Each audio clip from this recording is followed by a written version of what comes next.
You're listening to Robinson Ventures Radio, where ingenuity meets innovation. Well, good afternoon, good morning, good evening, whatever time it is and wherever you're listening from. Thank you for joining us here on Robinson Ventures Radio, our podcast where we discuss how ingenuity and innovation come together.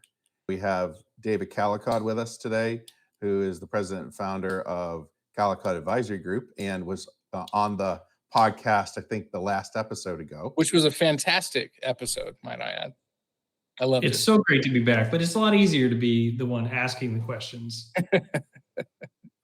So it's a good role reversal for you today, David. And we have Dr. Josh Myers. Dr. Myers, or Josh, is the founder and CEO of Adjuvant Behavioral Health, and the honor to bring him on the podcast today. So, Josh, would you do a little bit of an introduction about yourself? Thanks for having me on. Very excited. I humbly get the opportunity to speak on behalf of not only the company, but my other three founders. There were four of us, and we'll get into all this here in a bit, but there were four of us, and so I get to kind of share a little bit about the four of our passion that is Adjuvant. So I'm excited to be here. So I've been in behavioral health care for 17 years, the first 10 years as a clinician, providing individual and family outpatient therapy. I came on, it's a brick and mortar clinic in Austin, Texas, that was founded actually by my father in 2001. And I came on in 2007. Right around kind of 16 or 17, we started a dream about what we wanted the clinic to do and to become. Actually, around that time, attempted a telehealth play. We called it Timothy Center, Texas, and it completely flopped because COVID hadn't happened yet. That birthed in me the idea, man, there's got to be a way to do outpatient therapy that takes insurance. And that led us through getting Joint Commission accredited and taking insurance, starting an IOP, a PHP, medication management, etc. That really blew up in the Austin area where we're from. And we were able to hire middle management, and it kind of was running. It was a machine that was running on its own. So I started to do some dreaming and to thinking kind of what our next play was or our next steps were. This telehealth idea, specifically coming out of COVID, was still very much in my heart and in my mind. Probably 5 or 6 other steps that we'll get to that eventually led to Adjuvant Behavioral Health that we have today. So talk to me personally about a little bit about yourself, right? What's your why? Why did you decide to become Dr. Josh Myers and be a clinician and provide these services? So I grew up as a preacher's kid and grew up in the church. Actually wanted to do ministry myself, and I think in the 90s there was a very narrow view of what ministry could be. It was either church work and or mission work. And I didn't have it in my soul or spirit or heart to do either one of those things. When I was a sophomore in college, actually studying psychology because it interested me, thinking though missions or church work because I quote unquote have to if I want to do ministry. When I was a sophomore in college, my father, Dr. Jimmy Myers, started our brick and mortar clinic here in Austin. And so that really birthed the seed that, man, ministry, or to put it in like non-religious context, just caring for people, it can be a whole host of things. It was the founding of our brick and mortar here in Austin that birthed in me the desire to marry this idea of I want to help people, and I can also do this thing that I really enjoy and I'm interested in, the study of psychology and folks' minds and emotions and relationships. I can marry those two ideas and become a clinician myself.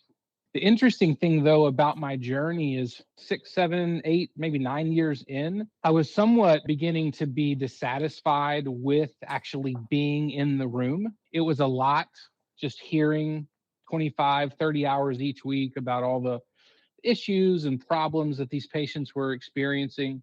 Was starting to kind of think and maybe consider doing something else, like using my PhD to go teach somewhere. And that was right around the same time that we started to talk through shifting away from just outpatient and doing the PHP and the IOP, which necessitated management of all of those services. And that really lit a fire under me, the administrative running of a clinic. in the system, which is what I'm most passionate about now, is actually facilitating an organization that can facilitate relationship in a room where therapy and hope can occur. That's a little bit about my kind of professional background. So, Josh, you've used some acronyms, right? So, IOP, PHP. For our listeners, what does that mean? Yeah, so there's 4 different levels of behavioral health care. The first is the 1 hour a week therapy that you kind of think of when you think of psychology, psychotherapy, counseling. Individual and family outpatient counseling is that kind of intro level. The next step up is called IOP, and that's intensive outpatient. Those are for those kind of higher level needs that need more care than just 1 hour a week. Those programs traditionally run 9 hours a week. For folks that need more care than 9 hours, there is PHP, which is the next step up, or partial hospitalization. Essentially, you stay all day at the clinic. All you do is you just don't spend the night. But you're there 30, 35 hours a week at the clinic receiving treatment. The next step is residential. There's 2 different kind of flavors of residential in behavioral health care, though. There's kind of the acute, someone's they're stabilized over 3 or 4 days. Think of like a hospital, that acute care residential. And then there's the 30 to 60 to 90-day residential for those kind of deep in whatever issue they might be experiencing that need that level of care. And at our brick and mortar, we do the bottom 3. So we don't have any beds, but we do PHP, IOP, and individual and family outpatient. For Adjuvant, what we're here to talk through today, Adjuvant, we do the bottom 2. So the 1 hour a week as well as the IOP. So, Josh, why do you think, as a practitioner, provider, and administrator, there's such a stigma in and around people coming in and receiving, behavioral health, mental health services? I think it's the American way to want to pick ourselves up by our own bootstraps and rub dirt on it. I mean, think about all the different sayings you were taught as a kid. Rub some dirt on it, and kind of just move along, and don't be too distressed. Don't waller in your sadness. It's kind of cultural for us to want to do that. I would also say that self-change is hard.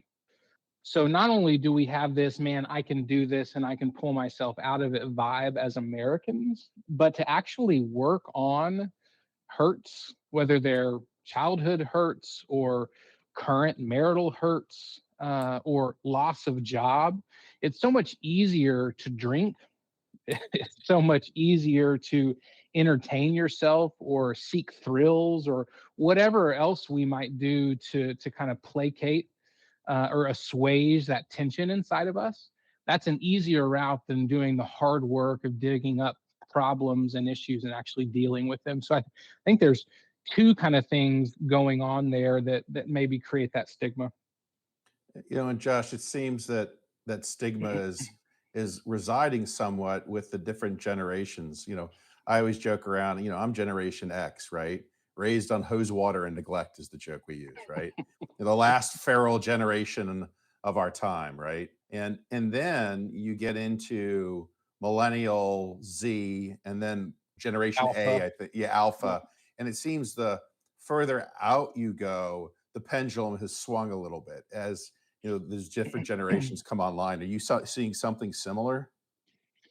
Yes and no. I mean, there's certainly more openness. It's kind of trendy to have a therapist, if you're Gen Z, but having a counselor and going to therapy is very different than actually doing therapeutic work, right? So while Gen Z might accept a therapist and feel like it's cool to have a therapist, it doesn't mean that they're in the room and doing the difficult work to change themselves. That I think is this human issue that really transcends generation, even if having a therapist is more accepted or trendy with these generations that are coming. As somebody who practices and is a practitioner and administrator, how do you guys get someone who just hops in like, oh, I've got a therapist now, I must be good to go? How do you get them to sort of realize and start, actually doing the work? Like, is there like steps you guys do, or is it just sort of a the person's got to be willing to do that work.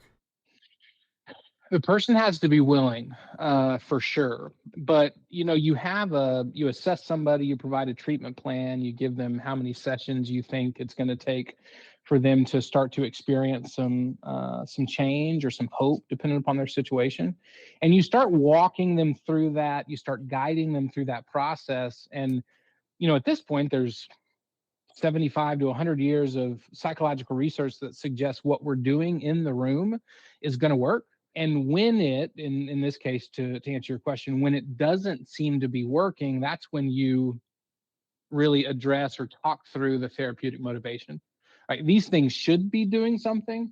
And if they're not, there's maybe something amiss in maybe what you're doing outside of this room, because 1 hour once a week can only do so much. You have 175 other hours throughout the week that true therapeutic change happens outside the room. And so that conversation certainly does happen if change isn't occurring when psychological research suggests that it should.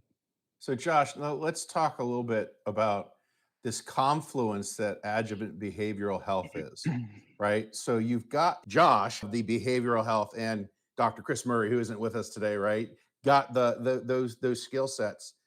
And then you guys said, hey, we've identified a gap, and that gap is with cancer patients. So how did you make that leap from I'm solidly behavioral health to I also want to just focus within cancer patients? For sure. Crazy story. I don't want to be off-putting with any religious talk, but as a follower of Jesus, I would say it was God, but you can say it was written in the stars. I don't necessarily care what you call it. But at the very same time, in the fall of 21, when I was kind of dreaming about the next steps that I wanted to take our brick and mortar facility at the time, that October, Chris emailed me out of the blue after 15 years. So we went to graduate school together and hadn't spoken 15 years. And he emails me on his son Asher's birthday in October and said, hey, man, just checking in. I don't know if you know, but you named Asher, my son. And today is his 15th birthday. And I obviously didn't know that. Apparently, there was a time where we were sitting and talking through names in graduate school. I mentioned Asher and they loved it and eventually named him that. That then led to a discussion of what are you doing? What am I doing? And he had been in for, at that point, 6, 7, 8 years, psychosocial oncology work. So psychotherapy with cancer patients.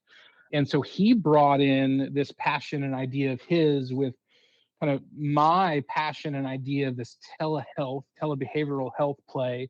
And in the spring of 22 at that point is when Adjuvant was birthed.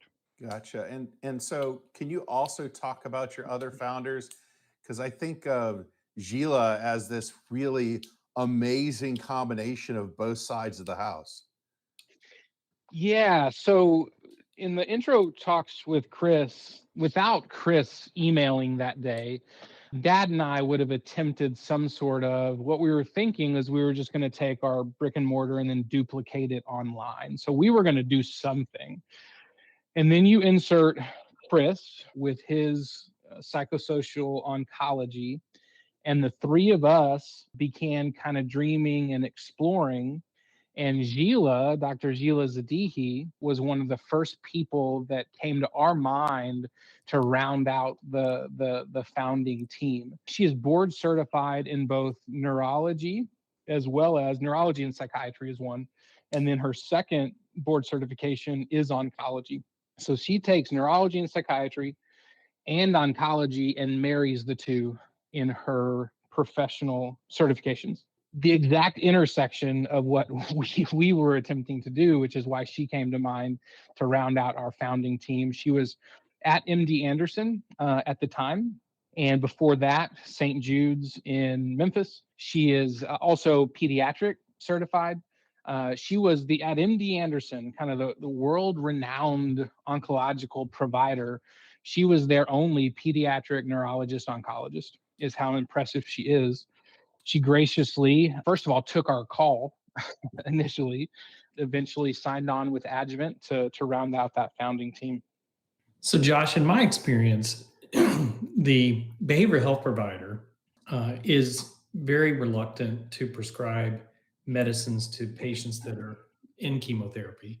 And conversely, the medical oncologist is also, you know, not going to address the behavioral health issues. So, explain to us why this is so important and what Adjuvant does to really solve that problem.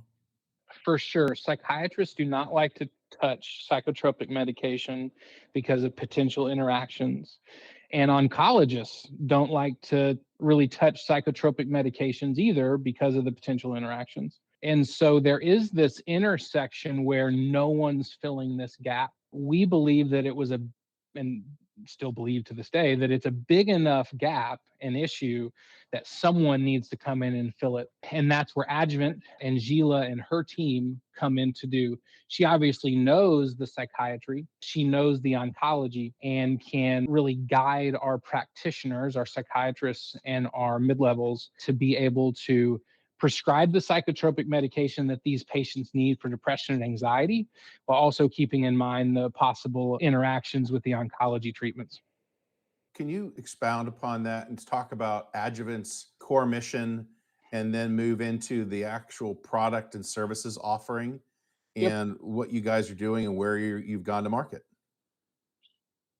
Yeah, so our mission is to inspire hope by advancing mental wellness in cancer patients and their caregivers and family members. I mean, whether it's stage 1 or stage 4 cancer, psychologically, in a lot of ways, it's felt the exact same way.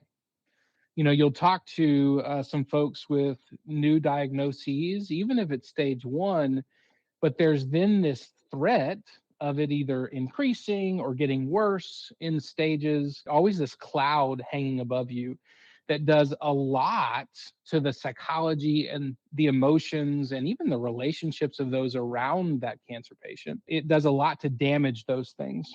And so we believe that there can be hope and there can be healing even when someone is wrestling with this really senseless diagnosis. And so we want to facilitate therapeutic relationships, because we believe that we heal through relationships. We want to be a clinic and an organization that facilitates relationships so that cancer patients and their family members can experience hope. Yeah, so Josh, so you've got that. So talk about the model you use. So I think it ties back to what we were talking about earlier. And then where are you? I mean, can anybody who's listening to this anywhere in the world, across the United States, come say, "Hey, I'm going to go to Adjuvant's website. I'm going to sign up because I'm a newly diagnosed cancer patient and I need some help." I know this episode is on innovation, and we will have a digital application that people can go on and interact with other cancer patients and encourage one another, and or be able to experience some coaching within the application. So we'll have a digital application come on line within the next 12 to 18 to 24 months. There's so much talk of AI and innovation around technology. At our heart, we don't believe that AI is going to be able to fix people psychologically speaking. That will always require human beings. And so our innovation at our heart is taking behavioral health services and specializing them in a physical malady or physical disorder. Traditionally, you might have a clinic that works with OCD, or you might have a clinic that works with eating disorders. So you might have a clinic that specializes in a psychological issue, but rarely is it seen behavioral health clinics specializing in physical disorders like cancer. And so a large part of our innovation is taking general behavioral health, coming up with our own internal training to specialize these folks in oncological care, training them and having them, each of our providers, specialize in oncology is a huge part of our innovation. I guess moving forward with your question, the services that we provide, we are a telehealth platform. So You just need an internet connection and or a phone line to be able to connect with us. That really opens access to any and all that might need it. Due to insurance, there are state restrictions. You can't be credentialed and or licensed in Texas and see somebody in Michigan, let's say. And so there are some restrictions with access currently, and it's determined by states and licensing credentialing.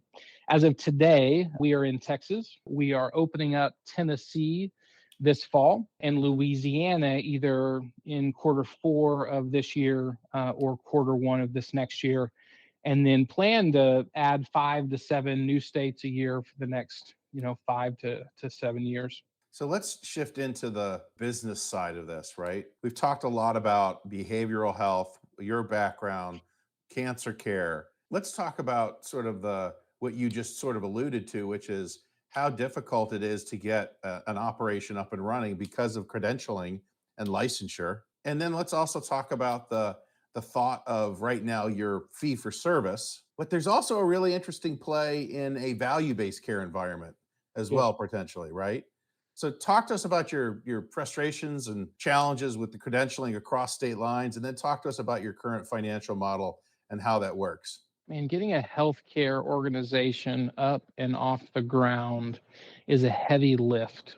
We're not just selling washers and dryers, right? And no offense to anyone that owns a washer and dryer store. It is a convoluted, broken system. And healthcare, I mean, that's you flip on any news station and you'll hear what I just said. So that this is not new to anyone, but healthcare is broken in a lot of different ways. One of them is the lack of reciprocity from state to state. Some of this loosened in COVID, although not completely. I think we're still 5 to 10 years away from this being less of an issue. But if I am in Sherman, Texas, right on the border of Texas and Oklahoma, and I'm licensed in Texas, I can't see somebody in therapy on, 20 miles from me that might just happen to have a permanent address in Oklahoma. And that's true of not just licensure, but that's true of insurance. So we might be in network with Blue Cross of Texas, but that doesn't mean we can bill Blue Cross of Oklahoma's insurance.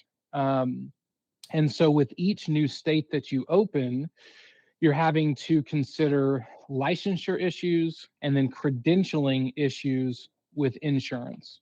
And it's such a heavy lift that you have the larger telebehavioral health organizations in the US, like a BetterHelp, not really wanting to do insurance at all. They're strictly cash pay.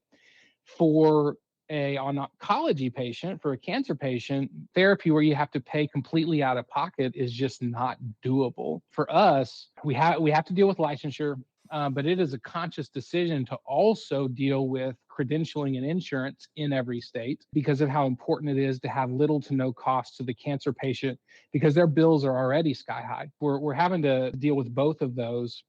Texas as a state might require a certain amount of hours in your master's and PhD to be licensed. And then you might think, well, I can just take our Texas clinician and get them licensed in Tennessee or Louisiana. But Louisiana or Tennessee randomly might require 6 hours in some sort of, substance abuse that Texas didn't require. And so it's not just well, I can take a licensed provider and get them licensed over here. You have to then follow whatever the state dictates a therapist or a psychologist or a social worker has the classes or the amount of supervision hours. And so it is this wild, wild west that I believe 5-10 years from now, if I am a Texas clinician, I will either be able to just see any and everybody, and or it's going to be a much simpler application to see people in other states. It's going to be a lot easier. But today, it's a tough hill to climb, but one that we want to help cancer patients. So, Josh, you mentioned the importance of relationships. And, in my experience with cancer centers, part of, I think, the benefit has been patients receiving chemotherapy all together and building those relationships and that community, and that being part of the healing process. And unfortunately, chemotherapy really has moved to at-home chemotherapy where patients are receiving that alone in many cases. And so speak to us about the importance of adjuvant in terms of filling that gap. Absolutely. We are here to fill in the relational gap. You talk about chemo not happening at home. You talk about a spouse that maybe was the primary breadwinner that now has to be at home because of all the cancer treatments. There's been psychological research, and you don't ever hear therapists talking about this, but it's very real. I mean, again, we've had 75 years to study these things. This research has probably been out since the 80s or 90s, but what produces therapeutic change is what they're attempting to get at. And only 15% of the therapeutic change actually happens because of the therapist's skills and them knowing what they're doing. So what accounts for half of the therapeutic change is the relationship with the therapist and the patient believing that the therapist believes that there's hope for their situation. And so when folks are, one, dealing with a life-threatening diagnosis, and then two, isolated, you can go absolutely bonkers, mentally speaking. And so Adjuvant wants to fill that gap. Adjuvant wants to be an ear, be a shoulder, be someone that does know what they're doing to provide the guidance down that kind of eerie pathway that is the cancer diagnosis. But more than anything, we want to be an ear and a shoulder and a source of hope. That can only come through relationship. ChatGPT isn't giving us that, right? And so, Josh, to that, let's make this extensible, right? You're in a fee-for-service model, and for those folks who don't know what that means you provide a service and somebody pays you. It's the insurance company, it's the patient, but you get right. So you provide an hour, you get paid for an hour. You provide a service, you get paid for a service.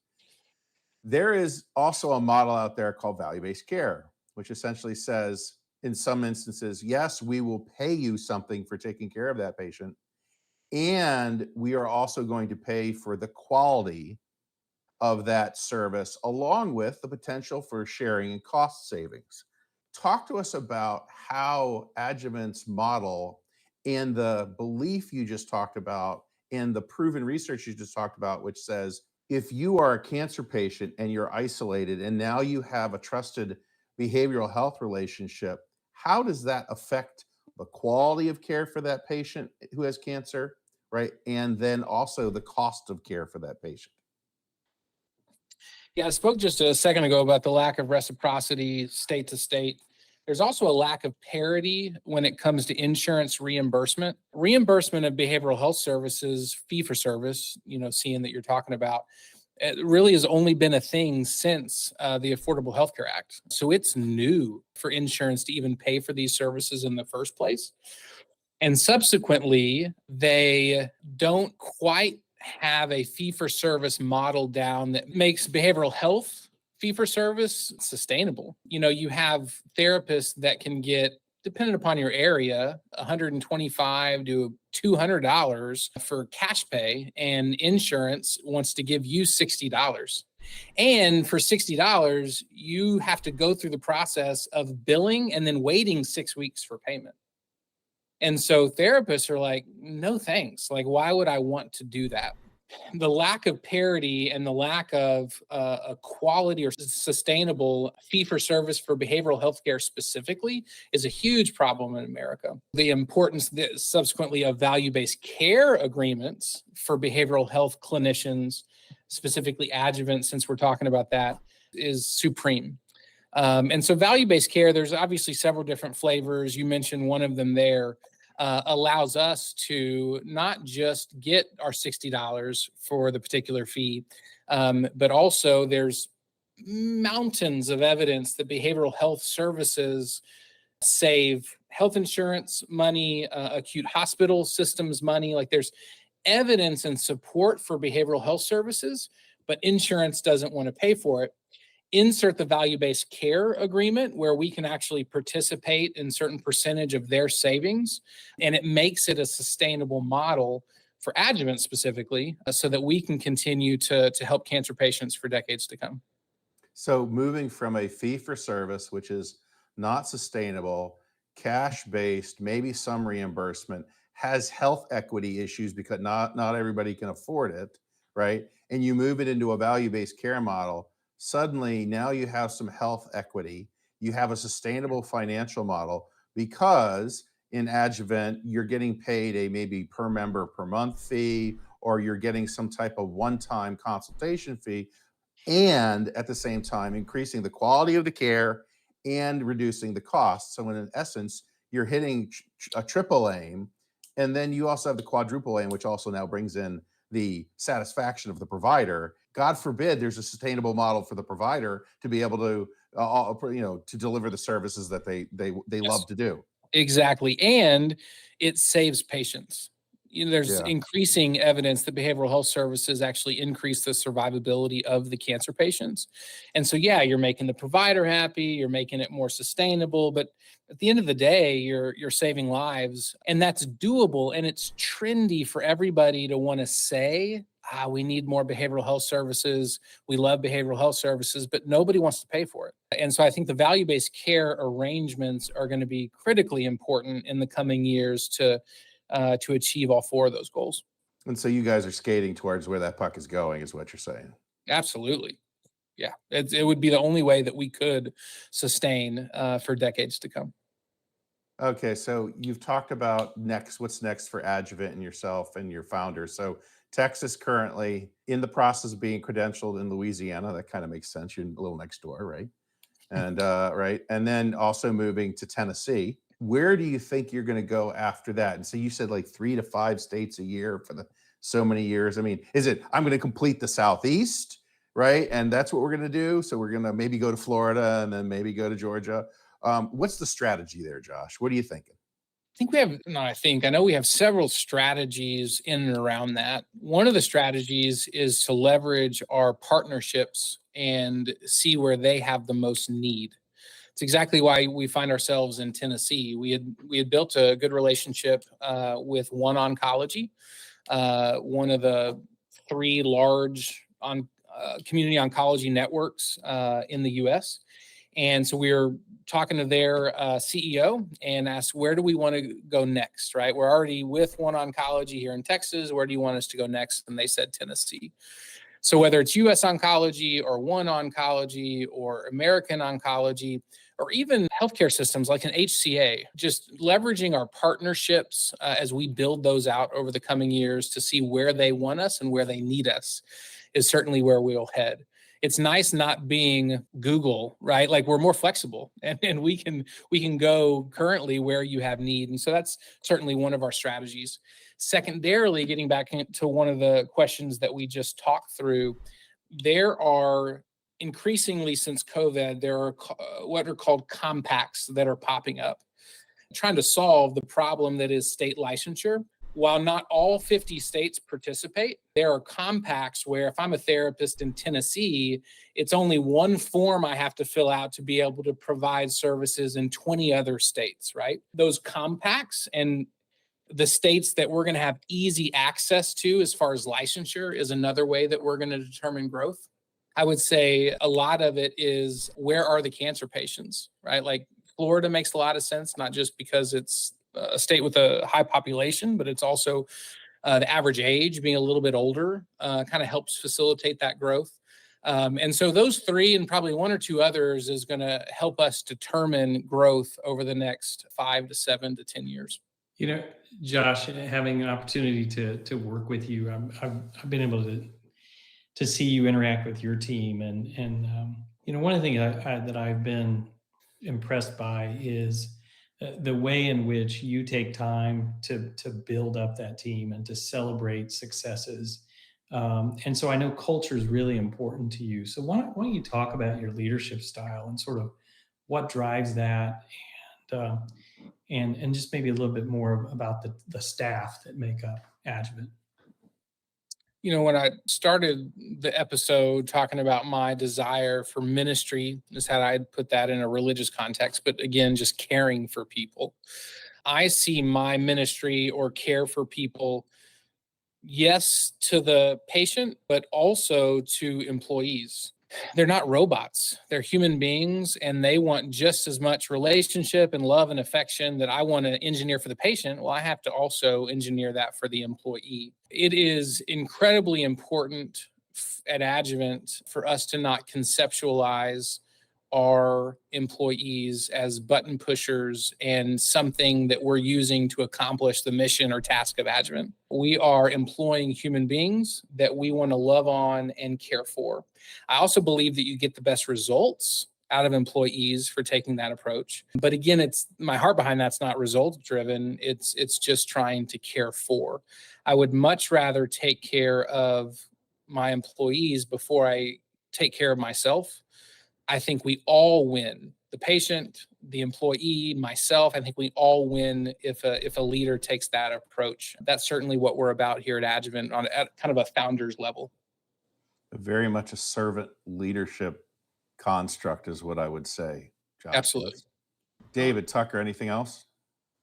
So if you had to just for everybody who might just sort of skip to the end of the episode, see what's going on. If you had to summarize Adjuvant in just like a motto or like a sentence, what would it be? You know, the first thing that comes to my mind, and I think the oncologists get this, I think the therapists get this, I think the psychiatrists get this, I think insurance, there's a lot of people that get what I'm about to say. I don't yet think the patients get this. And that is mental health care is cancer care. I don't know if I would say that's Adjuvant's motto, right? That's probably our mission statement, but I think we want to care for people, we want to love on them, we want to minister to them, and we want to provide them hope, right? And that when you get that diagnosis, it's not just, I just have cancer and yeah, I can't get out of bed because I'm sad every day, but it's the cancer, right? Like people need psychological help. If we can bring anything to the surrounding culture, not just our space, but the surrounding culture, it is the belief and the understanding that mental health care is cancer care. So, final question. What is one question that I should have asked that I didn't? You know, when I listened to David's episode and you asked him that, I randomly thought, I don't know if it was your show in particular or just any other thing I might be on, like, I need to have an answer for that. This is the next time I'm thinking about that is right now. So I didn't come prepared for your question. I'm going to maybe move off of business. You didn't ask about my family. And so I'd love to talk about my family. I am married to Katie. We've been married for 15 years, and we have 3 beautiful children, Ruth, JJ, and Sam, 11, 9, and 6.